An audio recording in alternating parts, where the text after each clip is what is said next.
नमस्कार दोस्तों, स्वागत आपका एक और नई वीडियो में। बात करेंगे एचएसएससी अपडेट्स के साथ। तो एचएसएससी ने अपने जो है नए नियम सबमिट कर दिए हैं। साथ में जो है सल पोर्टल ने परेशान किया हुआ है, सीईटी पोर्टल ने परेशान किया हुआ है। क्या कुछ मामला और चेयरमैन साहब का नया बयान सामने आया है, तो इसके बारे में चर्चा करेंगे। चैनल पर नए हैं तो चैनल को सब्सक्राइब जरूर कर लेना। सबसे पहले आपको जानकारी दे देते हैं, ईसीए एकेडमी की तरफ से यकीन बैच शुरू कर दिया गया। भाई बहुत फायदेमंद रहेगा आप सभी के लिए, क्योंकि आपको ही पता है 10 गुना में उसी की बारी आएगी जो एक अच्छा स्कोर रख के चलेगा। और अगर आपको अच्छा स्कोर तैयार करना है तो अपना यकीन सीईटी बैच जो है ज्वाइन कर लें, परचेज कर लें। 999 इसका रेट रहेगा। बेनिफिट क्या कुछ मिलेंगे आपको मैं बता दूं। लाइव क्लासेस रहेंगी इसके अंदर और रिकॉर्डेड बैच है साथ में। ये ईसी ऐप आपको जो है प्ले स्टोर पे भी मिल जाएगी, अपना लिंक डिस्क्रिप्शन में भी दिया हुआ है। और साथ में जो है इस नंबर पे भी आप कॉन्टैक्ट कर सकते हैं अगर कोई हेल्प चाहिए तो। आपको लाइव बैच रहेगा, रिकॉर्डेड बैच भी रहेगा। 10+ मॉक टेस्ट फ्री दिए जाएंगे आपको। डेली 5 से 6 घंटे इसकी क्लास होंगी। साथ में बेसिक तो आपको सिखाएंगे ये प्रैक्टिस भी कराएंगे, क्योंकि सबसे पहले तो आपको बेसिक आना जरूरी है। सबसे मेन बात यही है, अगर किसी भी कॉन्सेप्ट का अगर आपको बेसिक नहीं पता है तो आप उसके जो है सॉल्यूशन नहीं कर सकते। तो बेसिक तो सिखाएंगे साथ में जो है प्रैक्टिस आपको कराई जाएगी।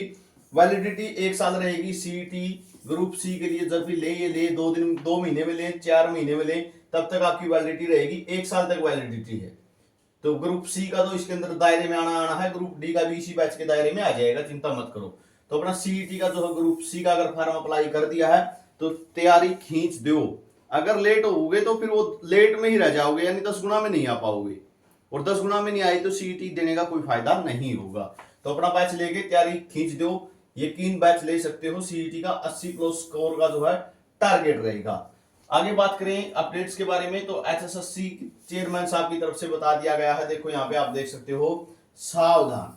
सीईटी 2025 का रजिस्ट्रेशन आयोग के आधिकारिक रजिस्ट्रेशन पोर्टल पर जो हरियाणा.gov.in है, ठीक है, पर ही अपना आवेदन करें। आवेदन करते समय पोर्टल डोमेन के अंदर में गवर्नमेंट जीओवी ध्यान दे। यानी जो पोर्टल एचएसएससी ने बनाया हुआ है ऐसा ही फर्जी पोर्टल बना दिया गया है, ठीक है, गूगल के ऊपर। तो ये आप देख सकते हो, ये फेक पोर्टल ये बनाया गया है, वन टाइम रजिस्ट्रेशन पोर्टल के नाम से ही।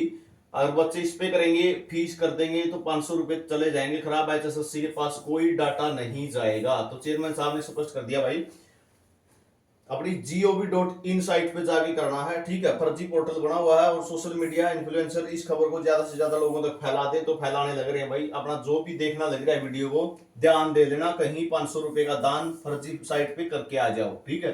तो आपको वन टाइम रजिस्ट्रेशन है जो हरियाणा.gov.in पे ही करना है। खास बात यह कि .gov.in जो आखिर में ये दो जरूर देख लेना।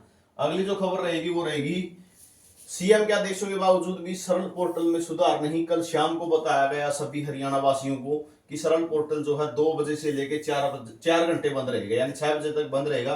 अब उम्मीद करते हैं कि ये ठीक ठाक चलेगा, क्योंकि आपको पता है सरल आईडी के माध्यम से ही सारे जो है सर्टिफिकेट बन रहे हैं। और सर्टिफिकेट ना बनने की वजह से सीईटी के फॉर्म भरने में दिक्कत आ रही है। साथ में आपको बता दूं, पूरे चांस है कि सीईटी की भी डेट एक्सटेंड होगी, लेकिन हमें इसकी उम्मीद नहीं करनी है अभी, क्योंकि 12 तारीख तक फॉर्म भरने की डेट है। तो हमें तो इस 12 तारीख तक ही भरने हैं, ठीक है। आगे बढ़ो ना बढ़ो वो बाद की बातें हैं, लेकिन हमें पहले ही भर देना है, ठीक है। आगे बढ़ेगी इस पे आपको इंतजार नहीं करना है, लेकिन संभावना है कि आगे बढ़ेगी, लेकिन इंतजार नहीं करना, अभी यही कहूंगा। आगे बात करें, जो नए नियम जो है हरियाणा कर्मचारी चयन आयोग ने दिए हैं। हरियाणा अगर आप सरकार ने ग्रुप सी और डी के जिन नियम दे दिए हैं तो उनके लिए क्या, और साथ में कहा कि चयन आयोग प्रश्न पत्र तैयार करने और प्रिंटिंग के समय पूरी गोपनीयता बनाए रखेगा। किसी प्रकार की जो है डील नहीं बरती जाएगी। एक समान वेतन और योग्यता वाले पदों में एक ग्रुप में पेपर लेने वाले अभ्यर्थियों से विभाग और पद का विकल्प पूछा जाएगा। कहने का मतलब क्या है, सेम जो है, सेम क्वालिफिकेशन के और सेम पे स्केल के जो पद हैं उनके लिए पेपर एक हो सकता है। यानी आप थोड़ी फीलिंग किसकी ले सकते हो, ग्रुप वाइज की थोड़ी फीलिंग ले सकते हो, ठीक है, 10%। और नियुक्ति के 90 दिन के बाद समान वेतन स्तर के पद के लिए अयोग्य होगा उम्मीदवार अगर नई सीईटी में नए अंक प्राप्त नहीं करता है तो। यानी अगर आप किसी पद पर ज्वाइन कर लेते हो तो 90 दिन के अंदर आपका जो स्कोर होगा वो 0 मान दिया जाएगा 90 दिन के बाद। पदों के लिए प्राथमिकताएं किस तरीके से होंगी इस पे देख सकते हो। पहले तो हरियाणा कर्मचारी चयन आयोग की समान शैक्षणिक योग्यता और वेतनमान वाले पदों के लिए समान कौशल स्किल या लिखित परीक्षा आयोजित कर सकता है। हालांकि उसका नामकरण अलग अलग हो सकता है। आयोग आवेदन आमंत्रित करते के बाद या किसी भी चरण में उचित समझा जाए पात्र उम्मीदवार से विभाग और पदों के प्राप्त जो विकल्प है वो वरीयता है, ऑप्शन हो, प्रेफरेंस बढ़वा सकता है डिपार्टमेंट। ऐसे मामलों में विभाग पदों का अंतिम आवंटन योग्यता सहवरीयता मेरिट के आधार पर जो है आपको डिपार्टमेंट दे दिए जाएंगे। या कहने का मतलब इनका दस्तावेजों की जांच होगी तो आयोग द्वारा केवल उन्हीं दस्तावेजों की जांच की जाएगी भाई जो आवेदन पत्र भरते समय अपलोड किए गए हैं। ठीक है, इस टाइम आप ग्रेजुएशन की डीएमसी आपके पास थी नहीं फाइनल की और बाद में आप ग्रेजुएशन की डीएमसी लेकर खड़े हो जो तो उस पर कोई जो है विचार नहीं किया जाएगा, क्योंकि एचएसएससी सिर्फ उन्हीं को देखेगा जो अपना अपलोड कर रखे हैं। अभी सीईटी का पोर्टल चले हुआ इसकी बात नहीं है, ये आगे की बात है। जिस टाइम एडवर्टाइजमेंट आई कहीं अभी कंफ्यूज हो जाओ, अभी जाके एचएसएससी सीएससी वाले को बोलने लग जाओ मेरा ग्रेजुएशन के गुण करे देना। ठीक है, तो ये अभी तक अगर आप +2 के भी करोगे तब भी काम चल जाएगा, कोई दिक्कत नहीं है।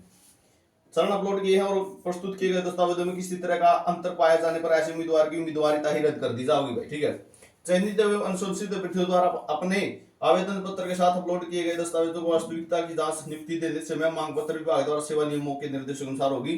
यानी डिपार्टमेंट आपने जो मिलेगा वो डिपार्टमेंट आपके डॉक्यूमेंट की वेरिफिकेशन करेगा। आयोग अपने द्वारा आयोजित प्रत्येक परीक्षा की उत्तर कुंजी को अंतिम परिणाम घोषित करने से पहले अपनी वेबसाइट पर प्रकाशित करेगा। ये बहुत बढ़िया बात हो जाएगी भाई। आयोग अपने द्वारा आयोजित प्रत्येक परीक्षा की उत्तर कुंजी आंसर की को अंतिम परिणाम घोषित करने से पहले अपनी वेबसाइट पर प्रकाशित करेगा तथा आयोग द्वारा निर्दिष्ट अवधि के भीतर सभी इच्छुक उम्मीदवार से उत्तर कुंजी पर आपत्ति आमंत्रित करेगा।